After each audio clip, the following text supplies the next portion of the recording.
이재용 삼성전자 부회장을 밤샘 조사한 박영수 특별검사팀이 하루 이틀 안에 이 부회장에 대한 사법 처리 여부를 결정하기로 했습니다. 이 부회장이 대가를 바라고 최순실 측을 지원했다. 다시 말해 뇌물죄 적용을 검토하고 있는데 삼성그룹은 초비상입니다. 좀 더 자세한 내용 조정현 기자와 나눠보겠습니다. 이재용 부회장에 대한 특검의 소환 조사가 끝나자마자 또 이제 구속영장 소식 이런 가능성이 제기가 되고 있는데요. 이게 언제쯤 윤곽이 잡힐까요? 네, 특검이 오늘 브리핑을 열었습니다. 특검은 이번 주말 안에 이 부회장에 대한 구속영장 청구 여부를 결론 내겠다고 밝혔습니다. 네. 오늘 특검 브리핑을 직접 들어보시겠습니다. 이재용 부회장에 대한 신병 처리 이 여부는 오늘은 결정되기가 힘들 것 같고요. 아마 늦어도 내일이나 모레 정도 사이에 결정될 것으로 보여집니다. 특검은 이재용 부회장과 삼성이 최순실 측에 대가성 자금을 지원한 것으로 보고 있습니다. 다시 말해서 삼성물산과 제일모직 합병을 국민연금이 찬성을 해준 데 대한 대가로 승마협회와 재단 출연 등을 통해서 이재용 부회장과 삼성이 최 씨 측을 후원했다는 것입니다. 따라서 특검은 이 부회장에게 뇌물 공여 혐의를 적용하는 것을 검토하고 있습니다. 네, 특히 특검이 이재용 부회장을 장시간 조사를 했죠. 보통 주된 진술에 어떤 내용이 있었습니까? 네, 특검은 22시간에 걸쳐서 밤샘 조사를 했습니다. 특히 핵심 내용에 대해서 특검이 원하는 진술과 또 이재용 부회장이 진술하는 부분이 서로 달라서 조사를 하는데 시간이 오래 걸렸다고 밝혔습니다. 이 부회장은 대통령의 요구로 최순실 측을 후원한 것은 사실이지만 부정한 청탁은 없었다고 진술한 것으로 전해졌습니다. 대가성도 없었고 특히 지원 과정에서 이재용 부회장은 깊숙하게 관여하지 않았다는 입장을 고수한 것으로 알려졌습니다. 특검이 적용을 검토하고 있는 뇌물 공여 혐의를 계속 부인하고 있습니다.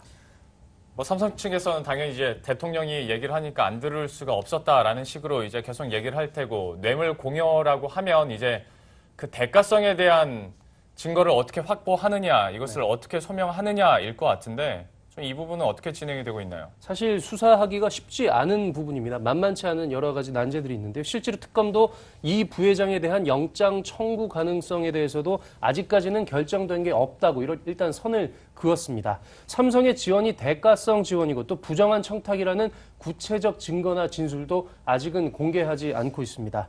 영장을 청구하게 되면 법원이 영장 발부를 결정하는 과정에서 기업들이 낸 자금을 과연 뇌물로 볼 것이냐에 대해서 기본적인 판단을 하게 될 텐데요.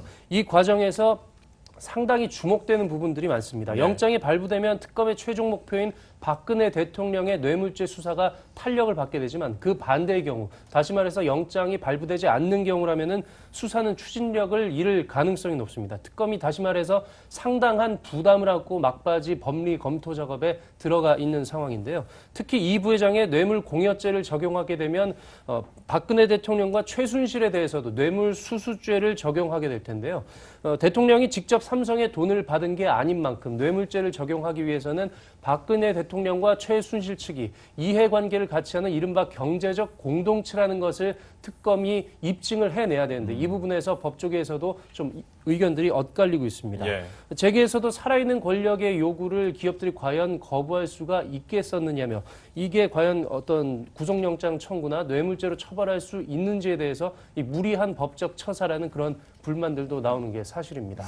자, 그렇다면 삼성 입장에서는 초비상일 것으로 보이는데 내부적으로 어떤 움직임들이 좀 있습니까? 네, 22시간 조사를 받은 이재용 부회장은 귀가하지 않고 곧바로 삼성전자 서초사옥으로 향했습니다. 미래전략실 고위 임원들과 장시간 대책 회의를 거듭한 것으로 전해졌습니다. 향후 구속영장이 청구될 경우에 대비해서 영장 실질 심사 과정에서 구속의 부당성을 소명하는 그런 대응 작업에 사활을 걸고 있는 분위기입니다. 특검은 미래전략실 최지성 부회장과 장충기 사장 그리고 삼성전자 박상진 사장 같은 이런 삼성 임원들을 이재용 부회장과 함께 일괄 사법 처리한다는 계획인데요. 삼성은 사상 초유의 총수 구속과 또 어떤 수뇌부 집단 공백이라는 사태를 우려하고 있습니다. 언급을 해준 것처럼 총수 구속이라는 것도 좀 큰 리스크일 텐데 이 와중에 이제 얼마 전에 하만을 구조원 들여서 인수했지 않습니까? 그런데 이제 하만 주주들이 또 좀 반발을 하고 있다 이런 소식이 들려왔어요. 네, 인수 작업이 마무리가 된 게 아닙니다. 올해와 또 2018년까지 인수가 계속이 되는데요. 예. 인수 작업이 완료되는데요. 삼성전자가 하만을 너무 싼 가격에 인수했다.